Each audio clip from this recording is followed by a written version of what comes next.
এটা তোমাকে তালাক দিচ্ছি না, আমি তো শুধুমাত্র আরেকটা বিয়ে করতেছি একটা বাচ্চার জন্য। না না, আমি তোমাকে অন্য কারোর সাথে কোনোদিনও সহ্য করতে পারবো না। তোমার সাথে দিও না। কি মুশকিল। দাদু, আমার 6টা মাস সময় দেন দাদু। আপনি ছাড়াই বিয়ে কেউ আর করতে পারতো না দাদু। আমি রাবিন্দ্র অনেক ভালোবাসি, ওকে ছাড়া থাকতে পারবো না দাদু। তোর সামনে অন্য একটা মেয়েকে বিয়ে করে একই ঘরে থাকবো দাদু, আমি তো এটা মেনে নিতে পারবো না। আমার তো দম বন্ধ হয়ে আমার মনে হয় মারা যাবো দাদু। আমরা ওদেরকে কথা দিয়ে দিয়েছি, আগামী পরশুদিন মানে শুক্রবার দিনই বিয়ে। বৌমা, এসব নাটক বন্ধ করো। আব্বা অসুস্থ, আব্বার সামনে এগুলো কি শুরু করছো? পছন্দ হয়, যেটা তোমার পছন্দ হবে সেটা আমি তোমাকে কিনে দিব। কিন্তু খাট নিয়ে কি করবে? আমাদের তো খাট আছে তাই না? হ্যাঁ, খাট আছে তো, কিন্তু এখন থেকে সেখানে আমার নতুন ওয়াইফ থাকবে।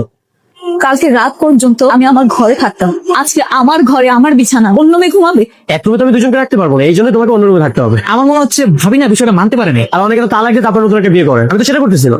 ঠিক, তুমি সত্যি আমার অনেক বড় উপকার করেছো, এমন ব্যবস্থা করেছো যাতে আমি সবকিছু চোখের সামনে দেখে জ্বলে পুড়ে শেষ হয়ে যাই। তুমি কি চাও না আমি বাবা হই, আমার একটা সন্তান থাকুক? সরি। মাশাআল্লাহ, অপূর্ব। ছবিতে দেখি ছবির চেয়েও বেশি সুন্দর বাস্তবে। ধন্যবাদ। কেউ মেবি নক করছে, এখন একটু যেয়ে দেখে আসি। হ্যাঁ, রিক্তা, তুমি তুমি এখানে? তোমার যদি কিছু লাগে। কি ব্যাপার? তুই নতুন বউকে বাসর ঘরে রেখে বাইরে কি করছিস পুরনো বউর সাথে? এমন কিছু না, রিক্তা নক করলো এই জন্য বের হলাম। তোমার কি বুদ্ধি শুদ্ধি কিচ্ছু নাই? তুমি জানো না আছে তোমার বর নতুন বউ নিয়ে বাসর করছে, তুমি ওকে কেন বিরক্ত করছো?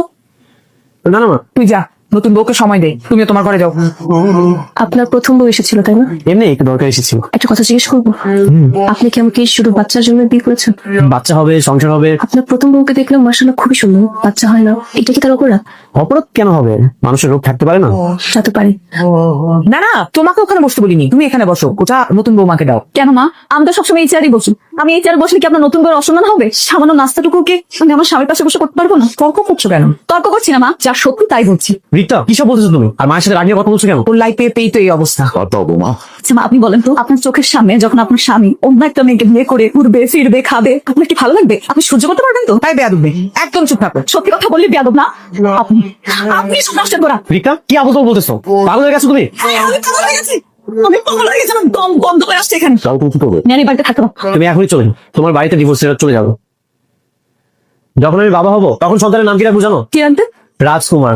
আর যদি মেয়ে হয়? কেন, তুমি কি বললে? আমাদের মেয়ে হবে কেন? আমাদের ছেলে সন্তান হবে। তুমি ঝাড়ু দিচ্ছ কেন? তোমার আমি বলছি তুমি কোনো কাজ করবে না, পেটে চাপ দিয়ে তুমি কোনো কাজ করবা। মা, এখন তো পেটে বাচ্চা আসেনি, যখন বাচ্চা আসবে তখন থেকে সকালে কাজ করবো। তুমি কোনো কাজ করবা না। আল্লাহ যে কবে সুখবরটা দিবে আমি আর ধৈর্য ধরতে পারছি না। এত অধৈর্য হলে হবে মশাই? মাত্র তো 2 মাস